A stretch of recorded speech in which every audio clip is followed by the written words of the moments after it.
BRS పై మరోసారి fire అయ్యారు CM Revanth Reddy. ఎన్నికల్లో వినోద్, కవిత ఓడిపోతే వెంటనే ఒకరికి ఎమ్మెల్సీ, ఇంకొకరికి ప్లానింగ్ కమిషన్ చైర్మన్ పదవులు ఇచ్చారన్నారు సీఎం రేవంత్ రెడ్డి. మరి 2017లో నోటిఫికేషన్ ఇచ్చి ఉద్యోగాలు మాత్రం ఇవ్వలేదన్నారు. కేసీఆర్ కుటుంబానికి ఒక నీతి, నిరుద్యోగులకు మరో నీతి అని ప్రశ్నించారు రేవంత్ రెడ్డి. ఎవరు అడ్డం వచ్చినా మూసీ రివర్ ఫ్రంట్ నిర్మించి తీరుతామన్నారు. మూసీకి వెళ్లి క్యాట్ వాక్ చేయడం కాదని, మూసీ గుడిసెల్లో హరీష్, కేటీఆర్ వారం రోజులుంటే పేదల బాధేంటో తెలుస్తుందని అన్నారు సీఎం రేవంత్. కల్వకుంట్ల కవిత గారు నోటిచ్చారు.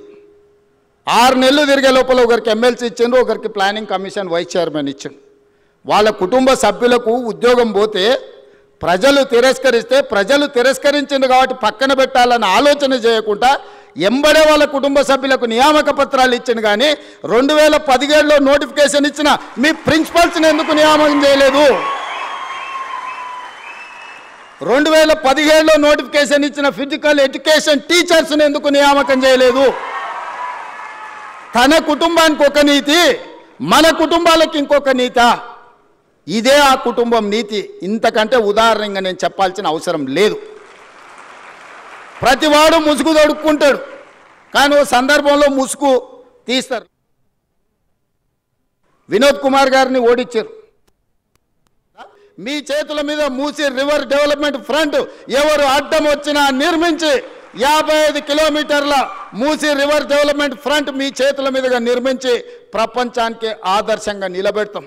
అమెరికాలో హడ్సన్ రివర్ ఉంటుంది, అదేవిధంగా గుజరాత్లో మీకు సబర్మతి రివర్ ఫ్రంట్ ఉంటుంది. హైదరాబాదు నగరానికి న్యాచురల్గా ఉన్న మూసీ రివర్ ఎందుకు అభివృద్ధి చేసుకోవచ్చా అని నేను అడుగుతున్నా.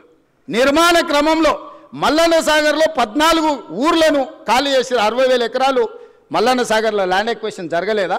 కొండ పోచమ్మలో జరగలేదా? రంగనాయక్ సాగర్లో ల్యాండ్ ఎక్వేషన్ జరగలేదా? నాగార్జున సాగర్ నిర్మించినప్పుడు ల్యాండ్ ఎక్వేషన్ జరగలేదా? శ్రీశైలంలో మా కొల్లాపూర్ మునిగిపోతే 92 జీవో ఇచ్చి ఇప్పటికి ఇంకా ఉద్యోగాలు ఇవ్వని కేసులు పెండింగ్ ఉన్నాయి. శ్రీశైలం కట్టినప్పుడు నిర్వాసితులు కాలేదా? ఇవాళ మూసి నిర్మాణం చేస్తే కూడా కొన్ని వేల మంది, 5,000 మందో 10,000 కుటుంబాల్లో నిర్వాసితులు అయితే నిర్వాసితులను ఎట్లా ఆదుకోవాలని సలహా చెప్పండి అని నేను అడుగుతున్నా. మీ చేతుల మీద మూసీ రివర్ డెవలప్మెంట్ ఫ్రంట్ ఎవరు అడ్డం వచ్చినా నిర్మించి 55 కిలోమీటర్ల మూసీ రివర్ డెవలప్మెంట్ ఫ్రంట్ మీ చేతుల మీదుగా నిర్మించి ప్రపంచానికి ఆదర్శంగా నిలబెడతాం.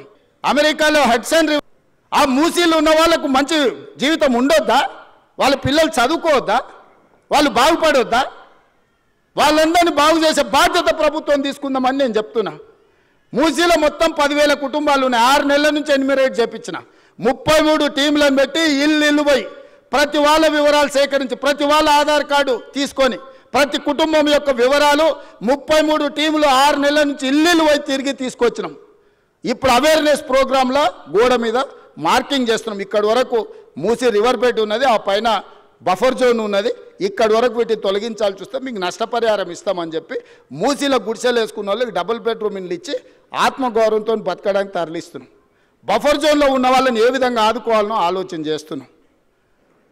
ఈటల రాజేందర్ గారు, అందులో ఇంకా ఆయనకు అంగి మారింది కానీ వాసన అయితే మారినట్టుగా అనిపిస్తలేదు. నాకు కొంచెం గౌరవం ఉండే, ఎందుకంటే ఇట్లాంటి దాంట్లో కొంచెం కలిసి వస్తాడేమని. ముందు రోజు హరీష్, కేటీఆర్ మాట్లాడితే తెల్లారి అదే జిరాక్ తీసుకొచ్చి రాజేందర్ అన్న చదువుతున్నాడు. కనీసం భాషనైనా మార్చుకో రాజేందర్ అన్న. నువ్వు అందులో ఉండొచ్చినావు అని ఇంత బానిసత్వం వాళ్ళకు చూపించాల్సిన అవసరం లేదు. ఎందుకంటే నువ్వు కష్టాలలో ఉన్నప్పుడు వాళ్ళు నిన్ను మెడలోటి దొబ్బినప్పుడు